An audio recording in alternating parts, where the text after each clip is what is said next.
wabarakatuh. Melanjutkan uji kompetensi semester 4, kompetensi menguasai aspek profesional keilmuan PAI, Al-Quran, Hadis, Akidah, Akhlak, Fikih, dan Sejarah Kebudayaan Islam.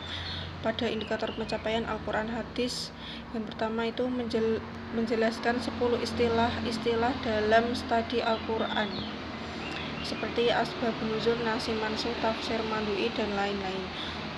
Yang pertama dahulu yaitu yang pertama asbabun nuzul. Asbabun nuzul itu merupakan sebab-sebab turunnya Al-Quran. Lalu ada nasih mansuh. Nasih itu artinya mengangkat atau menghapuskan. Terus mansuh itu hukum yang diangkat atau yang dihapuskan. Selanjutnya ada tafsir maudhu'i. Tafsir maudhu'i itu dengan menghimpun seluruh ayat-ayat Al-Quran yang berbicara tentang suatu masalah atau tema, atau disebut dengan maudhu'. Yaitu temanya itu mengarah kepada suatu pengertian dan satu tujuan. Sekalipun ayat-ayat itu turunnya berbeda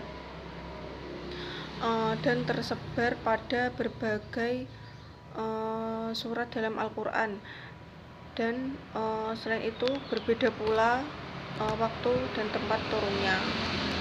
Selanjutnya ada Fawatihus Suwar. Fawatihus Suwar itu beberapa ayat-ayat pembuka dari Al-Quran, beberapa surat-surat pembuka dari Al-Quran. Selanjutnya ada kiroat. Kiroat itu bacaan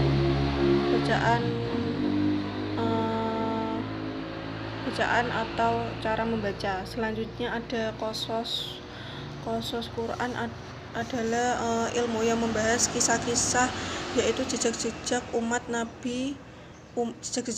dan nabi terdahulu, serta peristiwa-peristiwa yang telah terjadi di dalam Al-Quran. Selanjutnya ada tafsir muqaran. Tafsir muqaran itu caranya ditempuh dengan mufasir, dengan mengambil jumlah ayat Al-Quran, kemudian mengemukakan penafsiran pada ulama terhadap ayat-ayat itu, dan mengungkapkan pendapat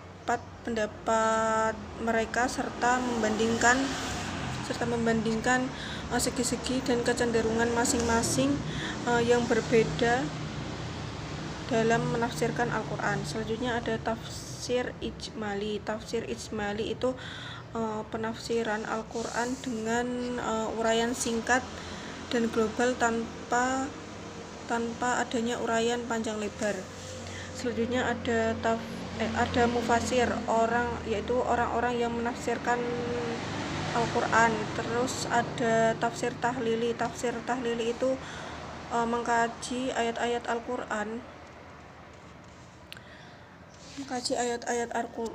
dari segala segi maknanya, yaitu dengan ayat demi ayat dan surat demi surat sesuai dengan urutan.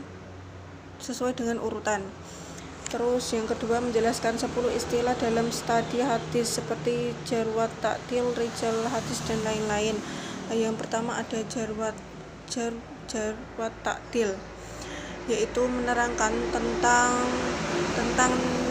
cacat-cacat yang dihadapkan kepada para perawi dan tentang pentakdilannya. Terus ada rijal hadis. Rijal hadis itu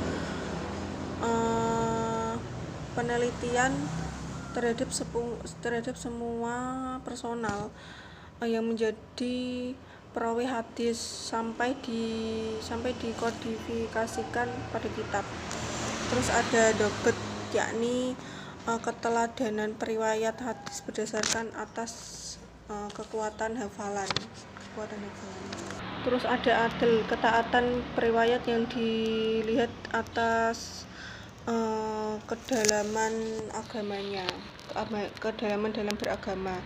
Terus ada marfu, yaitu hadis yang jalur periwayatannya dan penyandarannya itu sampai kepada Rasulullah SAW. Terus ada tadlis. Tadlis itu keahlian yang dimiliki oleh periwayat hadis dalam menisbahkan sebuah hadis tidak kepada sumbernya langsung. Terus ada usul, yakni hadis yang diletakkan utuh pada awal bab, kemudian disertakan mutabaahnya dan dari jalur periwayatan lain. Terus ada matruk, yakni hadis yang diriwayatkan oleh seorang yang tertuduh melakukan kedustaan. Terus ada sholih li ghairihi, itu yakni hadis hasan yang diriwayatkan melalui jalur periwayatan, sehingga jalur periwayatannya itu secara intrinsik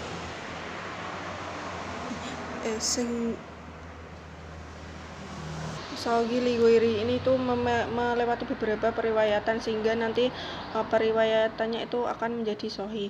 Selanjutnya ada sahih li zaitihi, yaitu hadis yang dikualifikasi sebagai sahih bukan karena pertimbangan ragam jalur periwayatannya, melainkan karena secara intrinsik hadis ini sudah dalam kategori sahih berdasarkan periwayat di dalamnya yang bersifat siqat.